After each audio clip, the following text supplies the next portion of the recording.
you're tall, we're not going to be able to do this if. Oh God. Get out of here. If you're okay. Better? Move Or you down want down one, lower? and you'll be out. Move down one. Yeah, just move down one by hand. Fat lift. How's that? Is that okay? There we go. Okay, we're on, by the way. Yeah, good All deal. the talking I'm doing is gonna get on there. All right, so we're going to start our lesson, and it is a fresh start. And this is Genesis 8 and 9.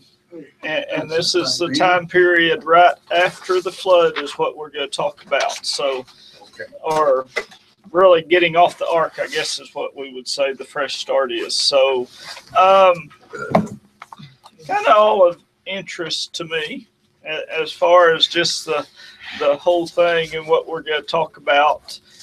It, as far as, so we learned last week that God decided the whole world was evil and that he was just going to destroy everything by flood. And so he told Noah and gave him lots of time to get ready, put them on the boat, sealed them up, and flooded. And what we're going to talk about is how long the time they were on the ark, but really just when they're getting off. So puts them on there, and they're on that boat for, I believe it's a year and a day. Is that about right? 370 days, I think, actually. I saw. Long time on a boat with a bunch of animals. Huh?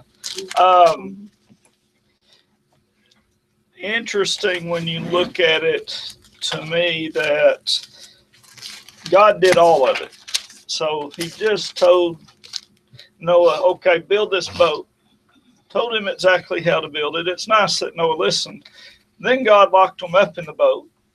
And then we're going to see, but Noah sends all this stuff out to see, well, when can I open the door? So what's the problem with that when you go read it? So Noah was sending all that out, wasn't he? So who opened the door? He did.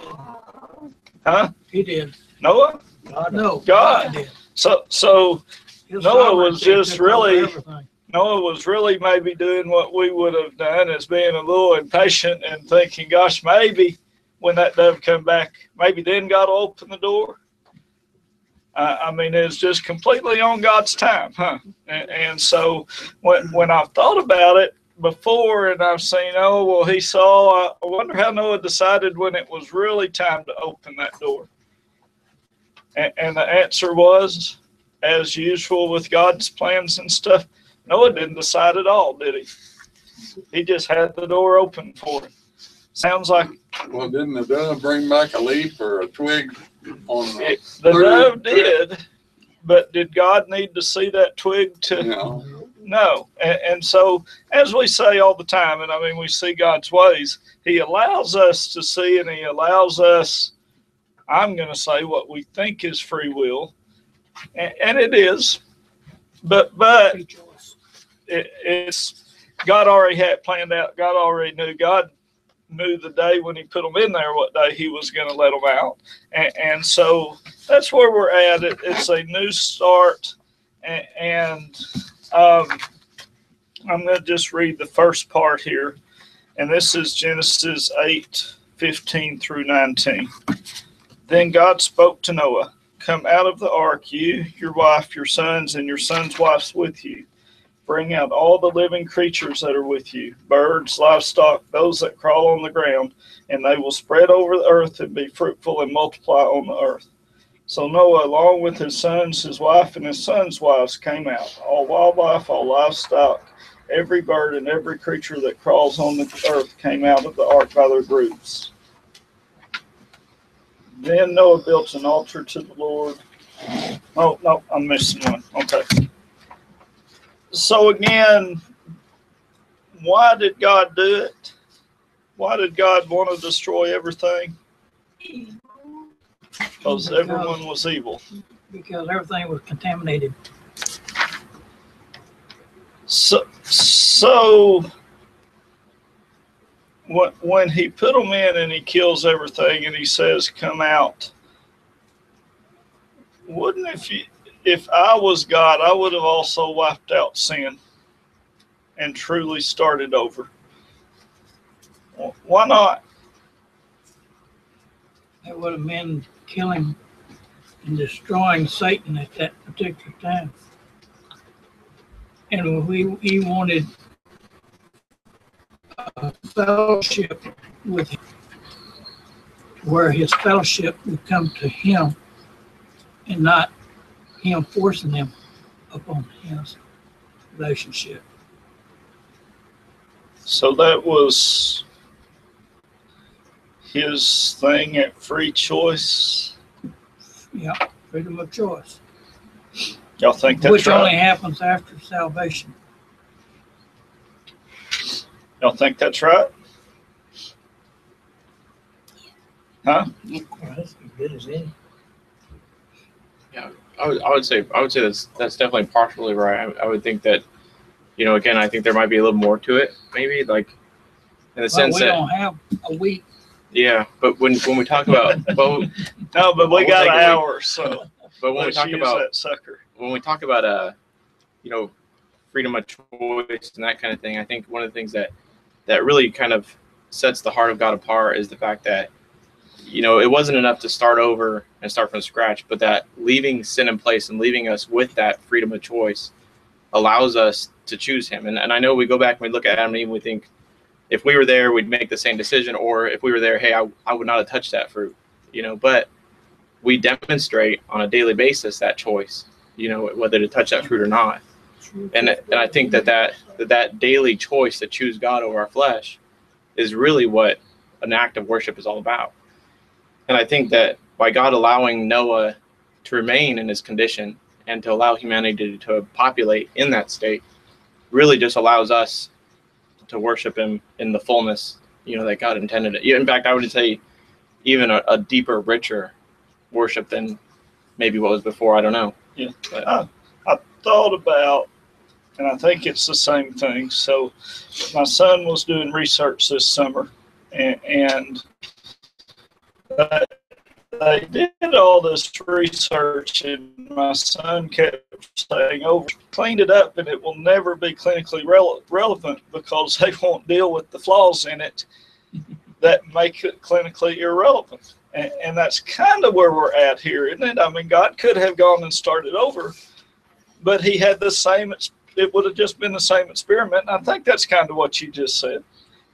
It would have been the same. Well, let's try the same thing again and see. Maybe Adam was at flaw, maybe Eve was at flaw, so I'll just try the same thing again, and I bet it will work this time. And we do that, with experiments. We put it out there. Well, it wasn't my thinking that was flawed. It wasn't. It just something went haywire somewhere. Something contaminated it, and let's just start over. And so in this case, it was sin. Now, what you said is true. There is one way he could have done it, but that's what we don't know. Why Satan there to begin with? And that's something we don't know. But what we do know is Satan was there and is there, and it either wasn't the time for God to get rid of him, which we think, or somehow God's not allowed to get rid of him yet, which we don't know. But what we do know is Satan's still going to be in the world somehow, and it wasn't time that God said, okay, I'll restart without Satan, and then everything will go as planned. God's experiment said, can I get what I want with Satan in the world? Is that right? Kind of. Well, Satan is the originator of sin. He's the first one that sinned. Later on, he will be gotten rid of. But why not in the now? millennium, But why not now? and they will be totally without sin. Right. But why not now? Why God not do it the first time? I don't have the mind of God. Yeah. And we don't know. And nobody knows. We don't Only know. God knows. That's but- his plan. But that is the experiment, is can we deal, gosh, tell me what the experiment is, Gary. I have no idea. Yeah. Can I get true worship in the presence of Satan? All right. Can I get people to choose me absolutely, to seek after my will, to seek after me and therefore overcome Satan, despite the fact that Satan's still in the world. God and is that, bigger than Satan. Yeah, and that's the experiment we saw in Job. I think that same experiment. Satan said, "I can take your boy any day I want to," and that's what Job was pretty much. And God said, "Yeah, why don't you give it a shot?" I don't think so. And we were actually talking this morning, and I think it kind of goes back to what we covered Wednesday night, and hopefully people listening would come Wednesday night. But we were talking about, giving thanks to God in the good things, but then continue to give thanks to God when you're hitting adversity and that sort of thing. And that's that whole idea of, where would that adversity come from if it wasn't sin and corruption sometimes. And so I think, again, the act of worship is perfected in adversity sometimes. I'm just, that made me think of something interesting. If you go back and read Jonah, and it talks about Satan being there, and was God without adversity? And I think the answer is no. We don't know that part of the story, but we know somewhere there's adversity in God's life just by the fact that Satan's there, and Satan has so God has someone trying to thwart him, I guess I would say. Could we get in God's image? Could we, if we didn't have adversity to deal with, if God just put us in the Garden of Eden and let us go along, could we? Hadn't we already been created in God's image at that point? Right. Well, we were created, but now what God says is we're going to be molded into the image of Jesus Christ, such that we can enter heaven as a inheritor of God. So we were created in His image,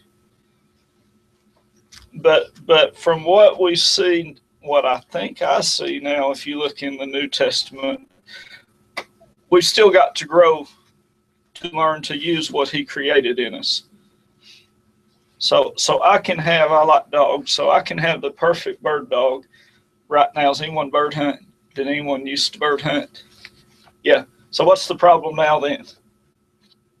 Well, the problem is there's no birds now. So can I have a good bird dog now? Well, someone will say, well, just get some tame birds, take him out and teach him how to bird hunt. Well, that doesn't work. I can't have a good dog because the dog doesn't have to hunt them anymore. I can have a dog that'll just go point a bird. I can have a dog that if I took a picture of them, boy, look at that beautiful point. There's a beautiful bird dog. I can't have a dog like I used to have that went and pointed to Covey and I didn't show up, so she came and got me and took me back to those birds to tell me. I can't have one that actually can hunt. I can't have one like we used to have when birds ran and wouldn't behave. He would leave us, go around to the other side, come back and stop them.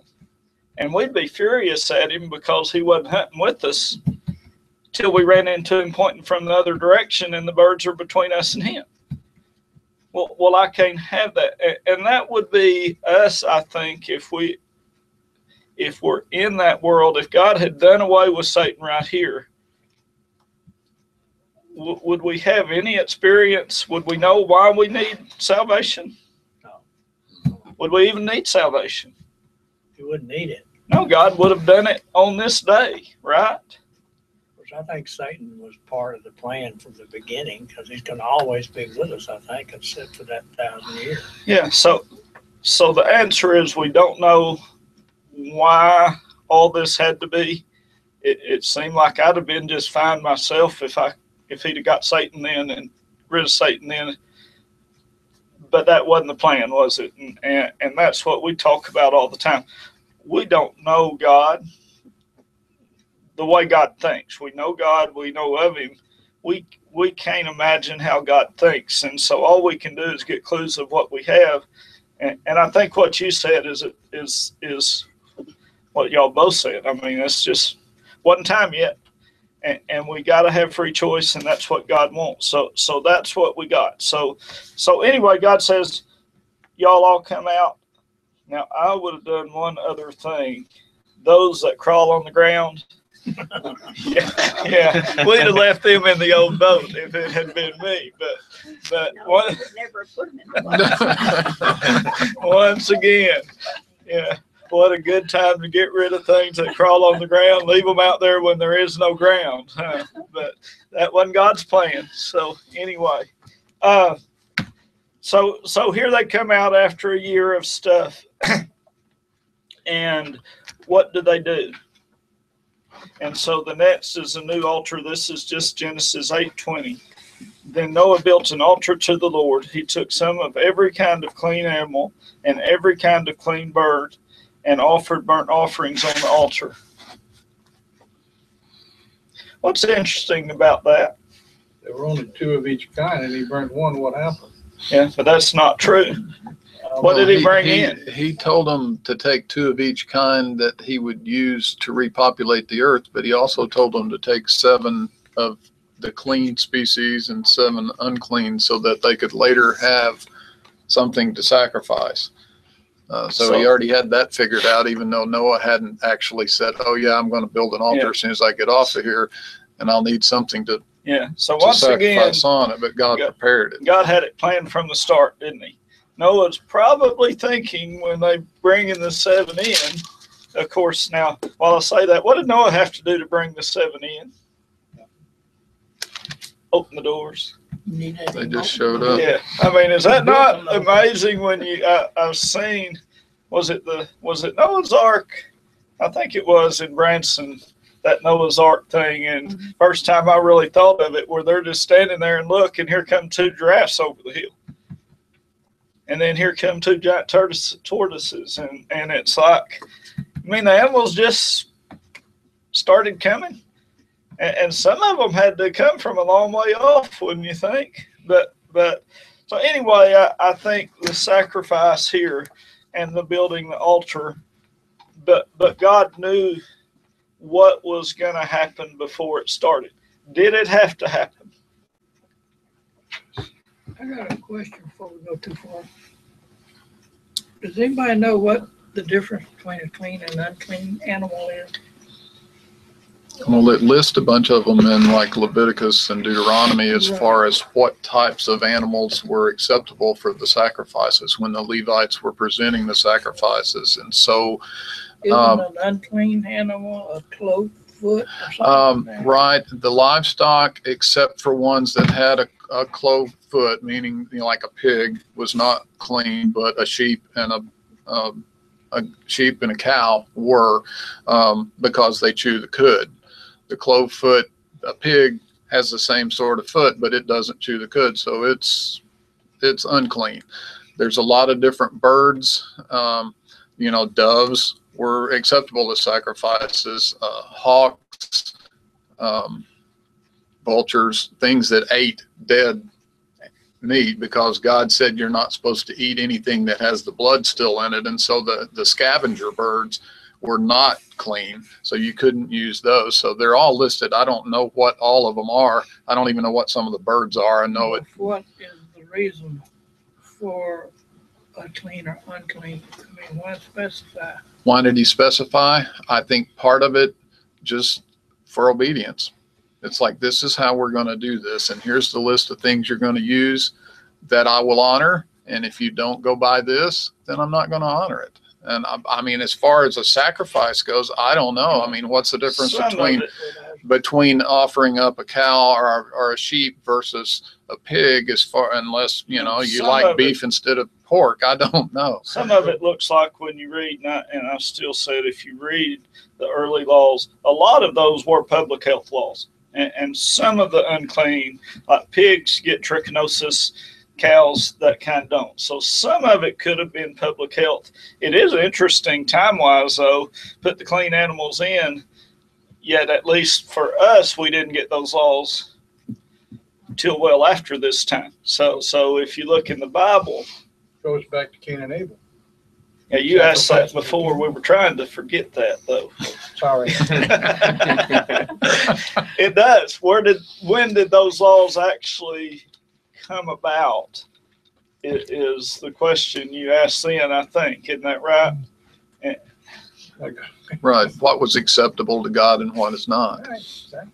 And it wasn't as much, I think, with Cain and Abel as far as what they sacrificed as how their heart was when they sacrificed it. Was it something they gladly did, or was it something they grudgingly did? And, I don't know what Cain did. I don't know if he didn't take the first fruit or the first, whatever he offered. Was it just, did he cull something out that said, that one's not doing any well, we'll get rid of it and give it to God? And Abel didn't do Abel said, I'm going to give him the best of what I have.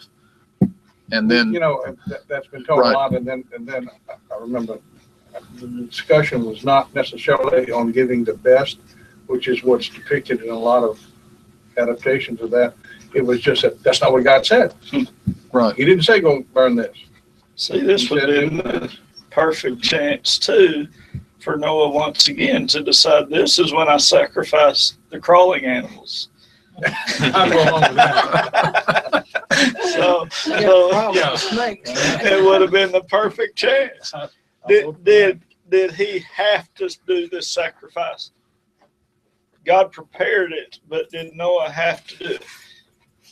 And the answer is no, he did not have to do it. Did God know he would do it? Yes, God knows everything. Yes, he did. And that's where, if you got into it, that whole free choice thing, exactly what is that whole free choice thing? Did Noah have the choice? Yes. Did God know what choice Noah was already going to make? Yes. And so whatever that is, and we will never quite understand that, but it's still what it is. But as always, God had prepared the way. We talked Wednesday. How do you know you're walking God's path? You're walking. But before the day they're getting on the boat, God had already prepared this road. Had it all nice and clean, water down it, water breaks, everything you wanted. God had prepared the road before. And so once again, God knows, and he's going to get us there somehow, probably, to do what to give us the free choice to do it, I think's the word. But don't you think that Noah got a little impatient, or he wouldn't have sent the dove out? Mm-hmm. So when are you going to open that door? Yeah, I think that, we know that we've tried that. We talk about how we get our way and want our way and all that. That's exactly what Noah was doing. Is I'll just speed this up a little. I bet I can fix it up. He may have been talking to God. That's one thing interesting here is Noah, God did talk to Noah somehow. So yeah, that's kind of an interesting point. I don't know if the lesson covers it, but it wasn't just the dove. He sent out a raven, then he sent out a dove, and then he sent out the dove again. And I think that's a good example of prayer. Sometimes you just got to keep falling to your knees and keep praying and keep asking. It may not be the first time, may not be the second, may not be the third, but just keep at it, and it's just I think that's an interesting, we don't really cover that, but I think that's a very interesting aspect of this whole experience for Noah.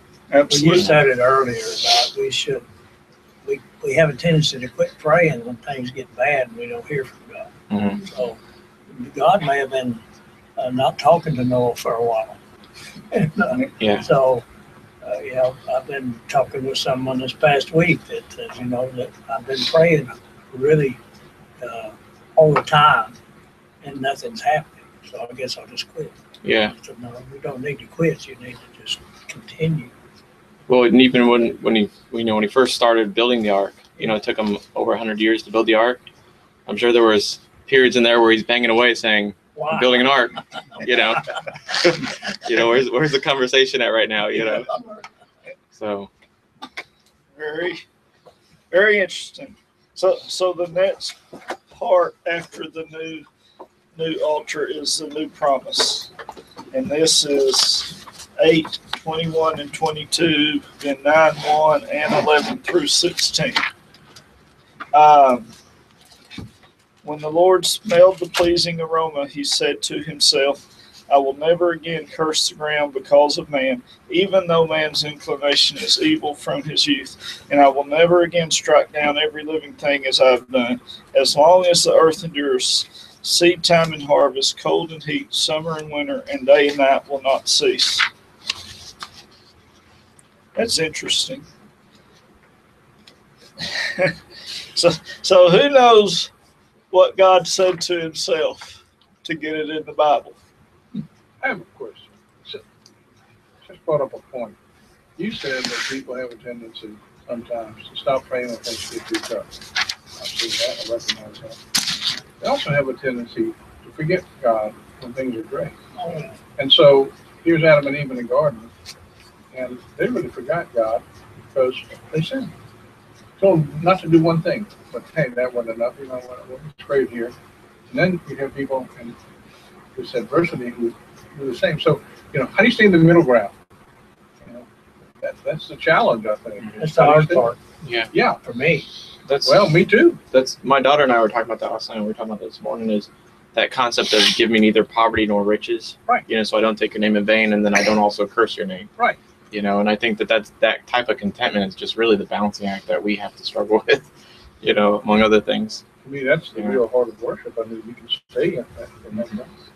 Yeah. Anyway, You have to work extremely hard to stay in Yes, that. you do. Well, I think when I pray, a lot of times I have a tendency to want God just to do it all. Right away, too. But he says, no, I'm going to give you some responsibility here. You can't just sit in your recliner and watch TV. You've got to continue doing what you're doing to try to make it better or correct it yourself. I'll let you know when you're going the wrong direction. So when you read this, what I just read, and that was God said to himself and gave a new promise. What was that promise?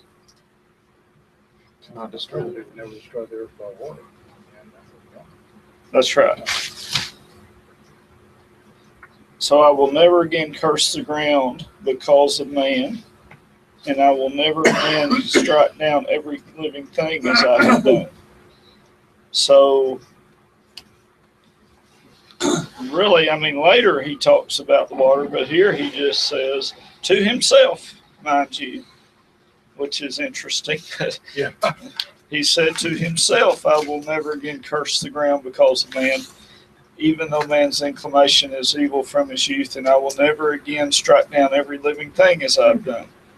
As long as the earth endures, seed time and harvest, cold and heat, summer and winter, and day and night will not cease. As long as the earth endures. As long as the earth endures. What does that mean? One day we'll all be gone. Right. So that's kind But of, we won't be gone. I beg your pardon? We'll be in heaven. Yeah. When he destroys the earth, makes peace, and you have the earth to be with him. There will be people left. And on earth, Nobody?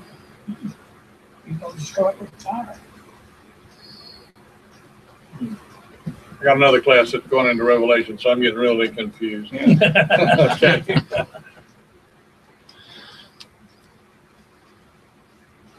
It can be confusing sometimes. Yes, it is. And at the very end, he will destroy.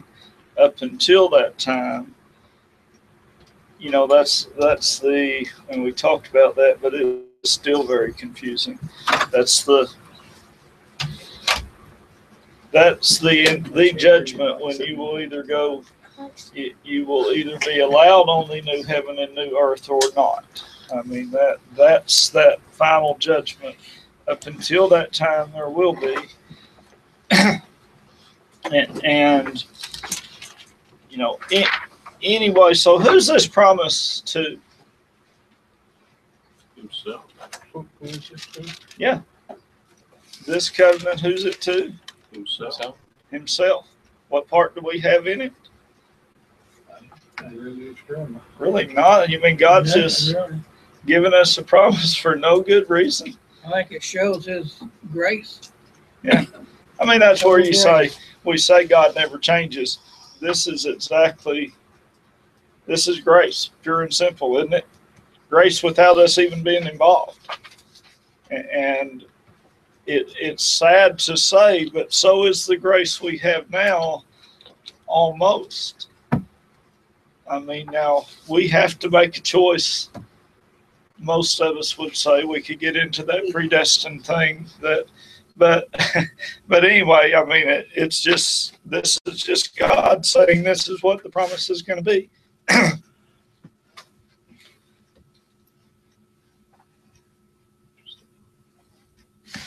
And then 9:1, God blessed Noah and his sons and said to them, "Be fruitful and multiply and fill the earth." So that's it for who's left, is just those people. And God gives them instructions directly. So, I mean, that's what we put into or forget little things. So you're the only people on the earth. And God blessed Noah and his sons and said to them, "Be fruitful and multiply and fill the earth." How do you think that happened? Things took that at heart, right? Do what? The creepy things really did. They did. They really multiplied. They did. So how do you think God blessed those people and said that? Well, he gave them long life, of course. Well, They yeah. have to have had long life to populate. You think at least in here, that's in quotations, be fruitful and multiply. So you think God came down to them after the boat, after he opened it up and said, "Here, let me tell you what we need you to do"? Well, that's what it looks like, but I don't know if that's the way it happened. Maybe he just told Noah. Maybe. Or maybe not. Yeah. So let's read the next. I'm going to read 9:11 through 16. "I confirm my covenant that never again will every creature be wiped out by the waters of a flood. There will never again be a flood to destroy the earth. And God said, this is a sign of the covenant I am making between me and you and every living creature with you, a covenant for all future generations. I have placed my bow in the clouds, and it will be a sign of the covenant between me and the earth. Whenever I form the clouds over the earth and the bow appears in the clouds, I will remember my covenant between me and you and all the living creatures. Water will never again become a flood to destroy every creature. The bow will be in the clouds, and I will look at it and remember the everlasting covenant between God and all the living creatures on earth." Like he's talking to himself. Or to Noah. I mean, he had to inspire Noah. I mean, just like, I lost my train of thought.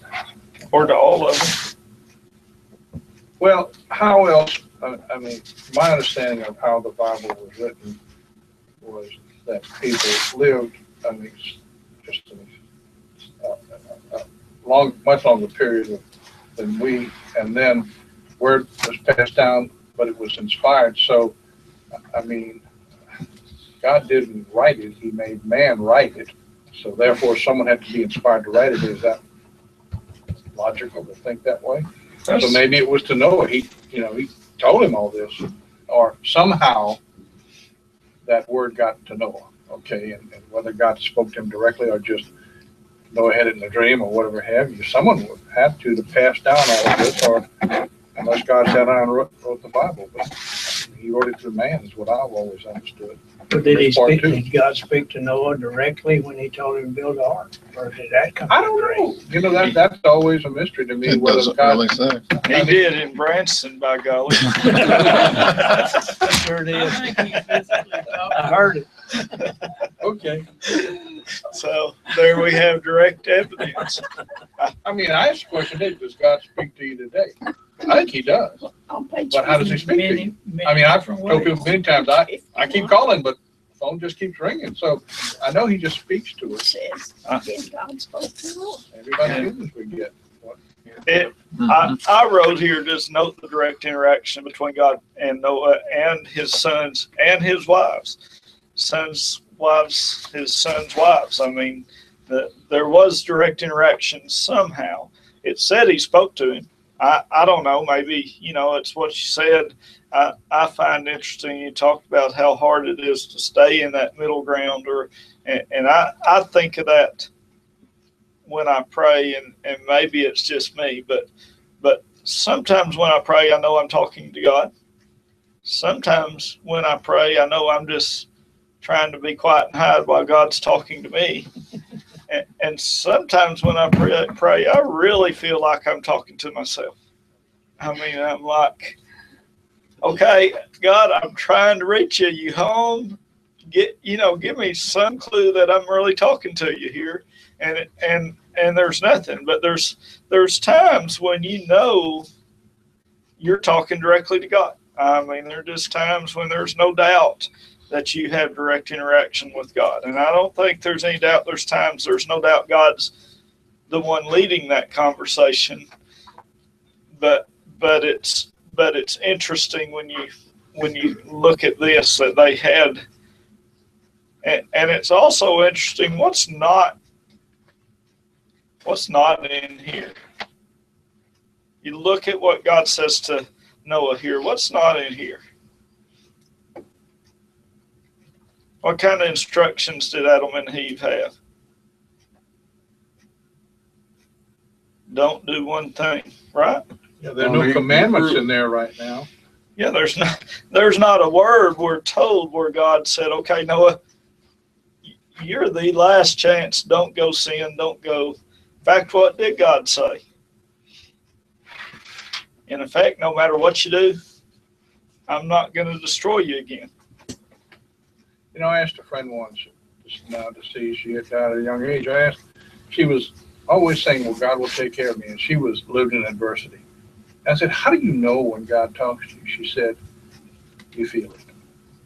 She said, every time I prayed and something happened, I just felt it. She said, when I would do something contrary to what God might want, the feeling wasn't there.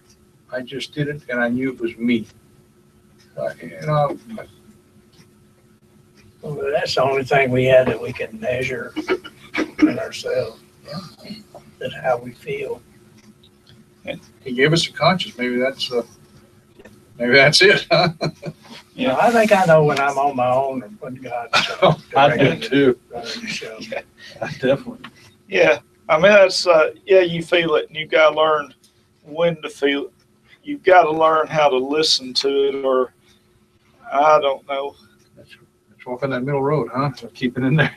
But I followed out on the prayer and meditation. The prayers when I'm talking, and meditation's when I'm supposed to be listening, but I fall short on that. Yeah. I think what you're talking about, best I know, as a doctor, I try to be a scientist. And so much now that's out there is very poor science. It seems to work, and it works most of the time, and everything's good. But when things get tough, that's when you find out, gosh, that was not scientific at all. And to me, that's how it is walking with God. Walking without God can work real well. I can really do good until I can't. Until it doesn't work, and all of a sudden everything was working, and I don't have God there, and down I go, kind of like Peter walking the water. I mean, well, this is cool. I'm walking on the water. I can't do that. Like you said earlier, you can't force science, right? And so you can't force God for it. He created science too. If you don't, that's what I say for my doctoring. If I don't start out focused on science, I'm going to wind up in a bad spot. If I haven't prepared and start out there, and that's it when you start any endeavor. If you don't make sure God's with you to start out with, chances are you're going to wind up in a bad spot. And you can find a way out. You could, but it sure would have been easier if you had been prepared from the start. And got everything right. So, and to continue that, I mean, even if you start out, you're starting out with God and you continue the path that you know that He wants for you, that doesn't mean that there's not going to be dry spells. It doesn't mean that there's going to be times where you're talking to yourself, or you feel like you're talking to yourself, and you're not sure where He's at. But just like Noah. You keep pressing on, and then you endure the hardship, and when you come out of the boat, your sacrifice is a soothing aroma to God. Yep. And then the response to that is that he then, makes a vow in his own heart. You know what I mean? It's almost like when you see that, it's almost like a formula. It's a pattern that we should follow. That basically, we have our instructions. We follow those instructions. Come hell or high water, we keep pressing on, and in the end, How you transcend what right. is there. Yeah, I mean, even against it, he had a human nature just like we did. He had doubts, he had misgivings. He was still a human person, just like all the prophets of the Old Testament, just like all the great men of the Scripture. They were human, just like us, and probably the same, issues that we had. But the one thing they did keep doing is they just kept pressing on. And that's one thing we talk about. How does God communicate to us sometimes? And sometimes it's, we hide His word in our heart, and He recalls that to us. And sometimes, it's a still small voice or an instinct, or sometimes it's just, hey, it's right, keep doing it, and I'll talk to you when I feel like, you need a little correction or you need some encouragement, or, but I'll be there. Don't worry, just keep pressing on. But His silence isn't, a non-activity or not involvement. And that's what I think you see here with Noah, and we'll wrap it up. But it is right now. There's no doubt. These 6 people, is that right? 7, 8 people. Is it 8? Yeah. Anyway, these are the only people on earth that God talks to. What's scary before this, they were the only people on earth that God talked to. Yeah. And what happens now, we need to make sure we are some of those people on this earth that God talks to. That's where we're very fortunate. But if you look and say, why was Noah the only one saved? And there's lots of, we know they're corrupted, we know the evil, we know all that. But you could also say Noah was the only one saved because at the time he was the only one talking to God. And that in itself is scary. I mean, if he was the only person, that is really scary. Yeah. And I think you've got to say that, don't you? Well, yeah. I mean, so let's don't let it get here on this earth. And I think sometimes, how bad can it get? How bad could it have been then compared to now? Pretty bad. Okay, how many people in here? We think at least 10 of us that talk to God in this room. Golly, you talk about bad. A whole world, there was only one. Yeah. And y'all know how it is to deal with people that don't know God at all. Y'all, I know we've come on those where, and it's a scary thing. And just think if we were in a world where that, anyway, that's all I have, I think. Anyone else? Very good. I did not think I would have a lesson today, so this worked out real well. Appreciate everyone. Anyone wants to? Wednesdays is very good. Like I say, we about 6:30, which is also